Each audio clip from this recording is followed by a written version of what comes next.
Hello everyone, it's Katrina from the Alluring Bead Boutique, and I'm finally back to start some new videos for you guys for 2022. It's been quite a while since I've done any, and I'm anxious to get started. So I thought I'd start off the new year by doing some separate little videos here on how to create some beautiful beaded flowers. So this one, as you can see, I've not quite finished yet. And I thought I would finish it on camera to create the last petal and then show you guys how to stitch together the petals to make a flower. We're not going to do this one today. I'm going to do this little gorgeous little fan one today. This is the brick stitch project with some fringing technique. And we'll go ahead and do this one here today, but then the second one will probably be this cute little pom-pom flower. If I can get it to zoom in. That's the back. It has some brick stitch or square stitching to form the actual circle of beads. So I'll set those two aside. We'll go ahead and start with this one, which is just a little fan flower. I'm sure you've probably seen this technique used to create the ginkgo leaf. So we'll talk about that a little bit as we go along, and then maybe in another tutorial later on we'll do the full ginkgo leaf. So what I used for these projects are 2 colors of delica beads here and some matching Nymo thread.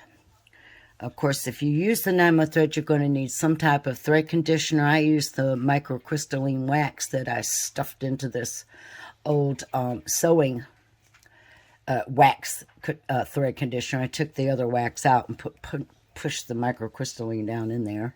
Works out pretty good for actually applying the wax to your thread without getting too much goop glopped up. So I'm going to set all this other stuff aside for now, and I will get my bead mat ready and come back and show you guys how to work up this cute little fan. So if you remember from some of our previous tutorials and videos, if you're going to use the Nymo thread, you need to stretch it. So as you're pulling it off of the spool, make sure you go ahead and stretch your thread. And you're probably going to need a really good full wingspan from fingertip to fingertip, arms spread wide, to make one flower. So I'll go ahead and stretch, and we'll come back and wax. So now that we've stretched and cut our thread, what we're going to do is we're going to run this through some wax. And I'll just usually do the whole thread.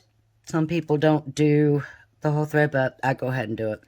So I'll just bring the one end through like that, rub off any excess, and then turn it around and drag the length of the thread through. And this helps to finish stretching out the thread also. And you want to do it a couple of 2 or 3 times just to make sure that you've got a nice coating of your, you can use beeswax or whatever you prefer.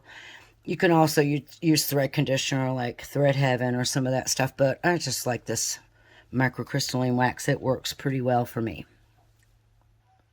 So when it comes time to thread the needle, remember that you can flatten the thread with a pair of pliers, and then use your head magnifiers or whatever you use to run the end of it through your needle.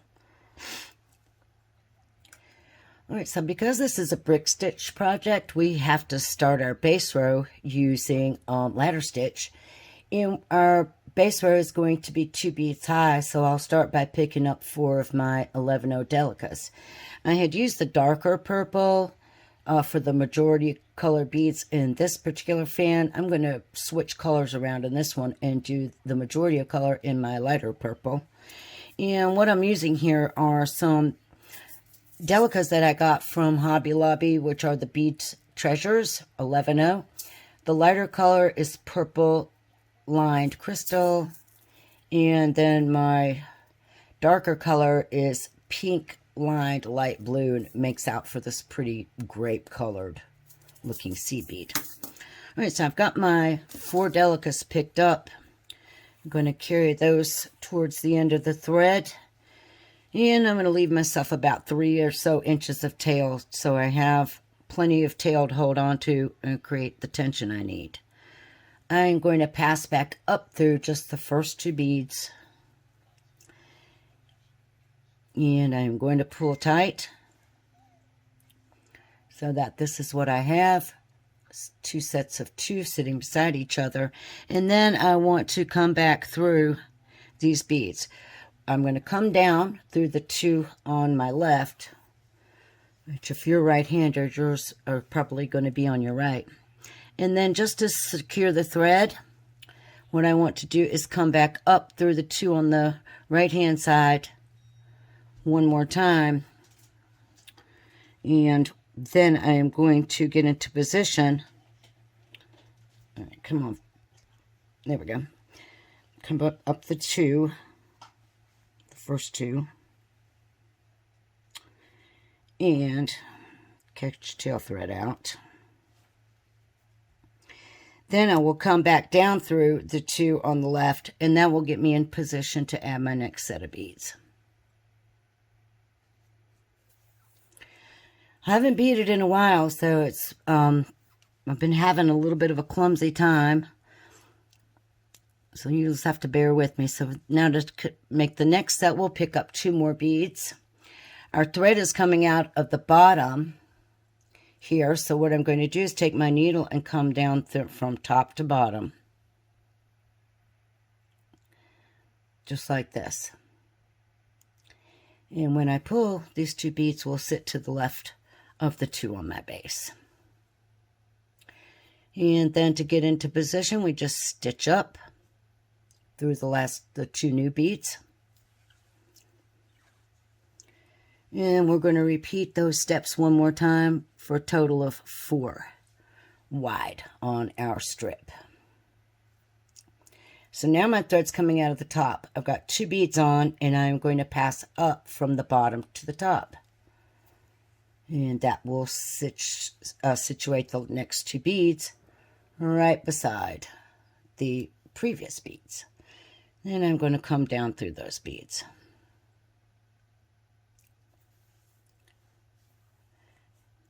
Now, if you know that every now and then when you've ladder stitched your beads together, sometimes your ladders can get pulled and separated and look all wonky. So to prevent that from happening, I'm just going to sew right back across all these beads.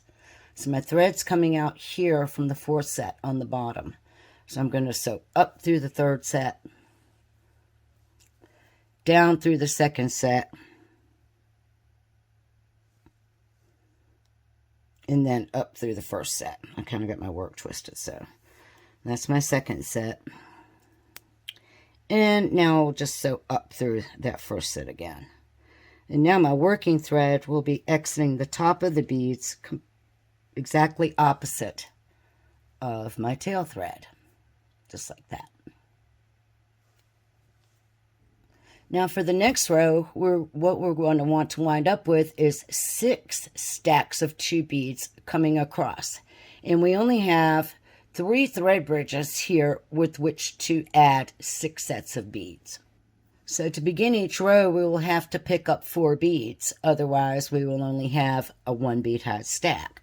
So we're going to pick up the 4 beads, and we're going to come under that thread bridge, the very first thread bridge here, situated between the stacks 1 and 2 of our previous row, just like that. And we're going to pull through. Then we just want to come back up through the 2 beads. Let me get my camera to focus. Up the 2 beads on the inside edge, going in the direction that we're sewing. So now I'm sewing back towards the right, so I want to come up through the 2 beads here on the right. I think I missed a bead, so let me get back in there.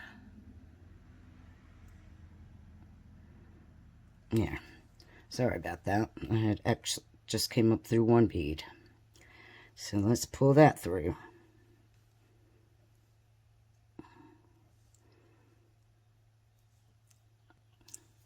So this one's going to be pretty easy to understand. So now we have 2 stacks connected to this 1 thread bridge. We're going to have to take 2 stitches in our 2nd thread bridge and 2 stitches in our last thread bridge so that we wind up with 6. Now for the remainder of the row, we only need to pick up 2 beads at a time because we'll be doing each stitch separately. So pick up 2 and pass under your next thread bridge. And it's a little fidgety here to work with this tiny delicas, but we can get it done. So now my beads are in position. I just need to get my thread into position by passing back up through those 2 beads I just added. You know, I need to do 1 more stitch on that same thread bridge. So I'll pick up 2, and I will dig my needle around until I go under that same exact thread bridge right there.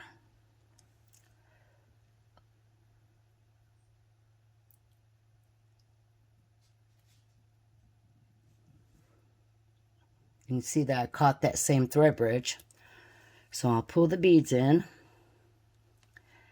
And then what I want to do is kind of move them towards this the line here with my finger. And then just pass back up those 2. And if I have to take it in two passes, that's what I'll do. And I have to come up through that last bead.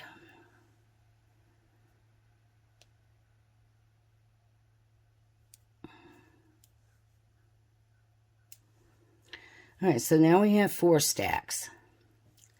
We're going to pick up 2 more, and we're going to do the same thing for this last thread bridge on the base. So I've picked up 2, and I'm coming under the 3rd thread bridge. Then I'm going to sew up through. I ordered myself a new headset because this one has gotten a little bit loose. I'm going to sew up through those 2 new beads. When I get it, if I like it, I will show it to you guys in a separate video.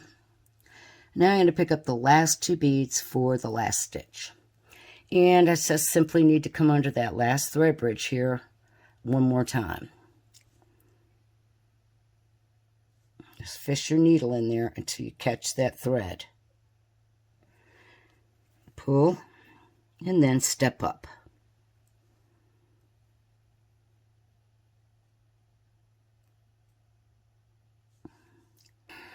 Okay, so I passed back up through the last 2 I added, and here's what I have so far. So now we're ready to do row 3, and on row 3 we need 10 stacks of 2 beads. And now we have 1, 2, 3, 4, 5 thread bridges in which to work. So what we'll do is, of course, start the row by picking up 4 beads and going under the closest thread bridge. So that will be 2 stacks, the equivalent of 2 stacks into this first thread bridge. And then pass your needle back up. It's a little bit more difficult to get your needle through these delicas all in one pass because of this cylinder shape. I lost my beads there. Round seed beads work a little bit easier than these cylinder beads when it comes time to sew back up through. I'm going to have to fish my thread bridge back under here and pull my beads 1 more time. Somehow I brought it all out on accident. So I'm just going to, take my time. I might have to go up through 1 bead at a time and flip my work around so that I don't mess things up. So if, as you're working, you feel like your beads are starting to slip loose and lose traction, you can add more wax to your thread at any time when you feel like it might help you to keep your beads in position better. So I've got my 2 stacks under this first thread bridge. So to make things easy, the easiest way to do this would just be to add 2 stitches to each of your remaining thread bridges, and that will give you the 10 stacks. The diagram that I was working from doesn't exactly do it that way, but I'm a big fan of keeping things simple. So I won't make you watch me struggle to go up through these beads for the entire row. I'll just show you a couple of stitches, and then you can carry on. So now I've got my first stack in that next thread bridge. I'll just pick up 2 more beads. And I want to come under that same thread bridge right there.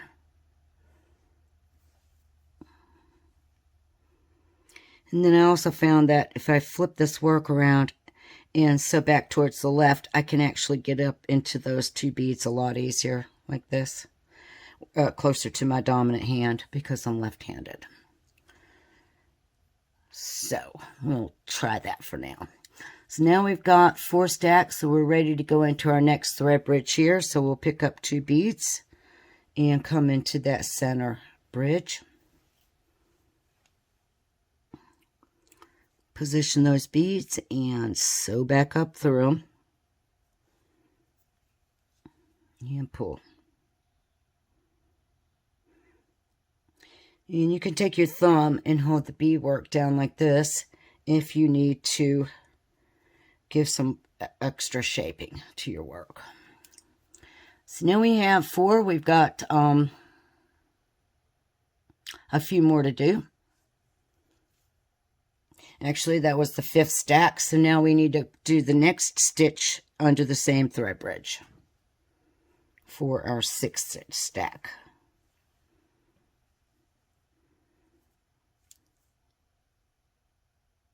Get your beads positioned and then stitch back up through. I'm thinking I might want to add some wax to my thread before I start the next row. Alright, so now we have 6. We've got a thread bridge here, which is a little hard to see, but there it is. It hasn't been used yet, and then we have this one. So I'm going to go ahead and do 4 more stitches, just like we've been doing. 2 stitches in each of the remaining thread bridges, and I'll meet you guys back once I finish that up. So if you may have already noticed that you're already starting to get that beautiful ruffly looking appearance to this row where we've increased to so many more stitches than the previous row before it. And that's fine because that's the look that this particular form of a floral beadwork looks like. The ginkgo leaves do the same thing, and this fan flower actually does the same exact thing. It is supposed to be roughly looking and give it that nice organic shape. That's because we're adding such a dramatic increase to each row. All right, so our next row is directly beneath this row where you see 2 of the light purple. And what you're going to do here is we're going to do a total of 18 stacks across, which is fine because we have 9 thread bridges to work with. However, according to how this looks here, what I did was pick up 2 of my color B and 2 of my color A and alternate that for each stitch. So the first stitch begins, of course, by picking up 4 and stitching under your first thread bridge right there. And I see that you see how my thread bridge pulled up when I stuck my needle under it? So I either need to add more wax or I need to secure this stitch. So I can take my fingers and flatten out the beadwork right there. I can secure the stitch simply by coming down the previous 2 beads right next to where my working thread is exiting here by sewing down and then back up. And that will secure the thread. And then I would probably still want to add more wax because basically you want your beadwork to not be giving you a complete fit when you're using this 9-mo thread. So now I've secured the thread and I can add a little bit more wax. When you add more wax, what you don't want to do is pull both of these threads and hold on to your needle. You want to hold on to the thread below the needle and just put some wax here on the actual working thread and maybe not this little piece that's on the opposite side of the needle here, the short piece. And I'll pull that back out and just wiggle a little of that wax right off with my fingers like this. And I'm hung up on my bead mat over here. Okay. And just pull the wax evenly across the thread. if you hold on to the needle when you go to wax your thread, what you're going to do is you're going to really weaken that thread underneath where it passes through the needle. And then you're going to start having the thread split, and you're going to find that you'll sew through the thread with your needle, and it will just be a big fat mess from there on out. So I've just added a little bit of wax. And I'm ready to add my first stitch. So let me try that again. I'm going to pick up 2 of my dark purple, or my color B, and then 2 of my main color. And I'm going to come under that very first thread bridge. If you have to, you can take your fingers and squeeze the beadwork flat so that you can see which thread bridge you actually want to choose. And then, you know, you're just going to pull your beads into position and sew up through the 2 beads closest to the inside of your beadwork. I'm going to flip this around again so that I'm working, you know, back in the direction of my dominant hand. And so you can make sure you get your 2 stacks positioned right. It'll make it a lot easier for the step up. All right, now my last set of beads closest to the working side of this beadwork were light purple. So for the next stitch, I would just pick up 2 of the dark purple, and so on all the way across the row. So now I have 2 stacks under that first thread bridge. So once again, since we've already done this so many times, I'm not going to sit here and make you watch me work all 18 stacks. I'm just going to show you a couple more stitches here, and then you guys can head off and get your 18 stacks done. Just remember to alternate the 2 colors of beads for each stitch like that. And then, of course, don't forget to step up in between each stitch and get your 18 stacks done using the 9 thread bridges across our previous row. Okay, so you're really going to notice that on this row, your ruffling is going to be a lot more pronounced. So remember that you can always take your finger and kind of flatten things out to determine where you're at and where you need to go next. And of course, we're going to need to really pay attention on our next row. We'll be adding a lot more stacks. So now that we've finished up this row, we have our 18 stacks coming across. You can see how ruffly our work is. As you work this last row of brick stitch, you're going to want to make sure that you fan your beads out occasionally to make sure that you are going into the right thread bridge. So now we had 18 stacks here, which means that we only have 17 thread bridges across the top. And in this last row, we want to add a total of 22 stacks, which are 2 beads high. And we're going to work this row using all of our color B. So in this instance, I'll be using the dark purple. However, on this one, you can see I worked that entire row of the light purple. So just start out like you did on all your other rows. You'll start out by picking 4. And this time around, we're just going to pick all, 4 of our color Bs. And go under the first thread bridge, just like we've been doing. And then we'll step up through the 2 beads that are closest to the inside of the beadwork, which is the ones here on the right for me. You can see that I only got through the 1 bead so far. And then just work the rest of your stitches using these dark purple beads. You're only going to have to double up stitches in a few spots to get 22. So according to this diagram, of course your first stitch is always going to be doubled, no matter what, because you have to pick up 4. So there's 1, 2, 3, 4, and the last stitch double. So that's 5 stitches using the same thread bridge, just spaced out a little bit across the fan, as you can see from this diagram.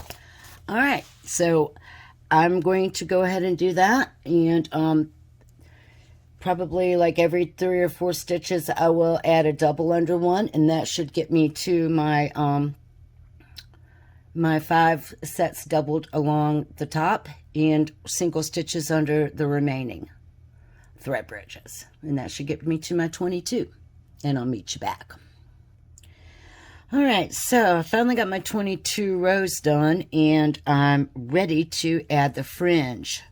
So if you look across the top, you can see that we have a nice, we've eliminated some of the ruffle because we only had to double up in a few spots to put 2 stitches each under a thread bridge. But this is where we're at, and it looks pretty cute.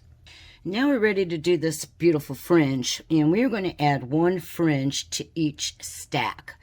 So we're going to pick up 6 of our main colors and then 1 of our secondary color. We're going to drop those down. We're going to skip over this last bead, and we're going to sew back through the top bead of our main color. And we are going to pull until we have a cute little fringe. I'll set this down just to show you an easy way to do it. All you have to do is hold on to that purple bead you skipped over and then pull the thread, and that will pull the fringe straight down to the beadwork, just like that.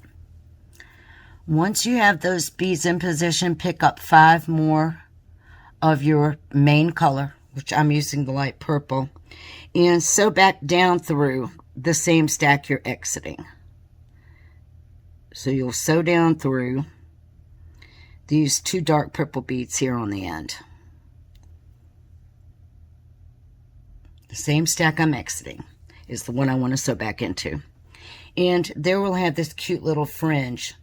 And it'll sit kind of with the whole of the, between the 2 stacks, going sideways along the edge like that. Now, the next thing you'll want to do is sew up through the next 2 grape seed beads from the previous row.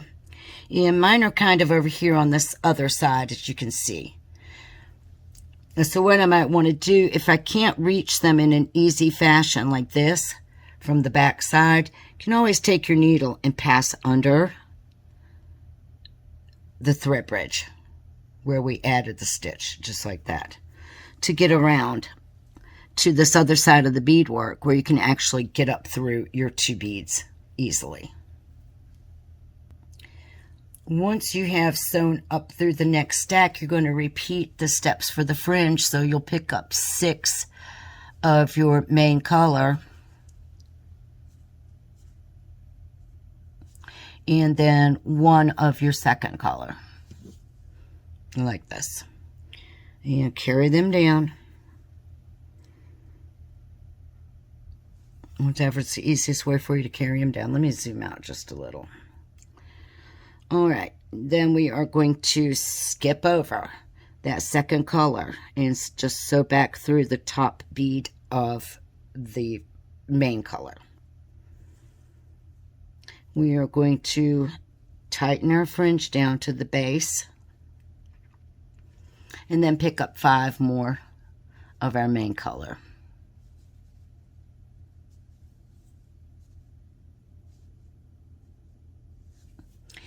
And then we will just sew right back down through the 2 beads on the base.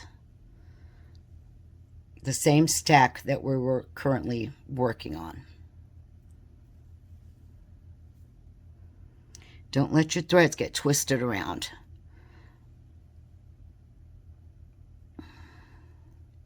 And there we have our second fringe.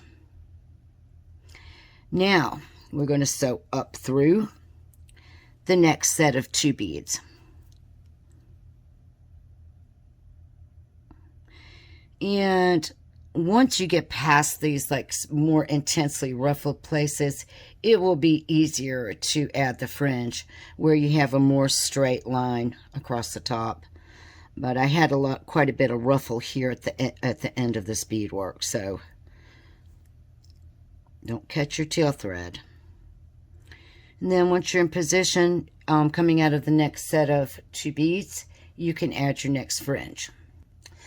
Okay, folks, so I've got all of my beautiful little fringes completed. And you can see that I am exiting here from the bottom of the last stack. So what I'm going to do is I'm going to sew all the way down the side of this beadwork till I reach the bottom.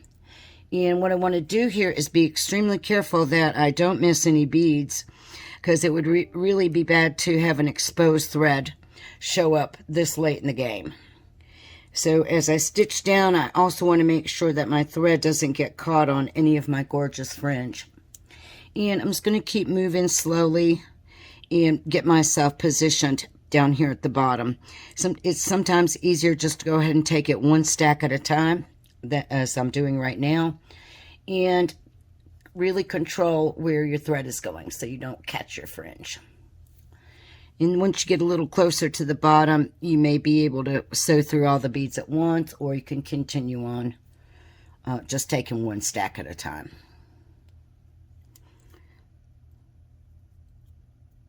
And so I'm down here and getting ready to go through this last stack on the base. I'm going to take my time and make sure that I get through both beads there.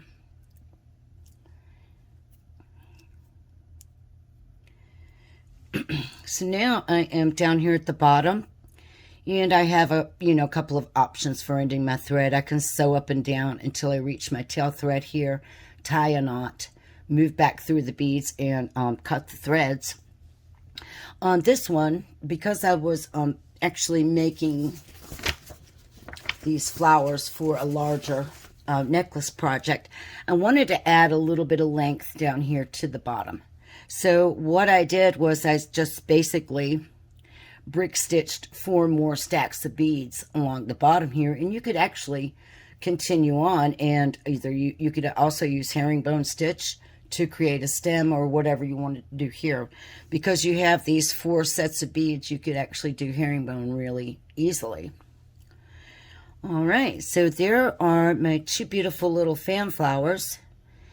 And I think that's been a pretty good video today. I hope you were able to see everything clearly.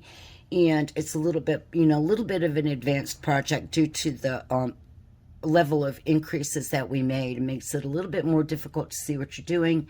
However, if you remember to just squeeze the beadwork flat as you work along, you should be able to come out with a beautiful little organic flower, just like these are. All right, guys, that's it for today. In the next video, I'm going to show you guys how to make this cute little pom-pom flower.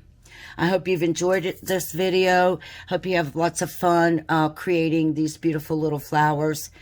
Like I said at the beginning, I hope to have time to come back soon and just show you guys how to turn this same concept into those gorgeous beaded ginkgo leaves that you see in a lot of beadwork magazines and on the internet. All right, folks, that's it. Have a great day. Thanks for watching. Don't forget to like this video and subscribe to my channel. Head over to my blog, and hopefully I will be back to work really soon on updating the blog a lot more. I've had a rough several months happen to me in 2021. Here's to hoping 2022 is a much more productive year. Thanks, guys, for everything, and see you later.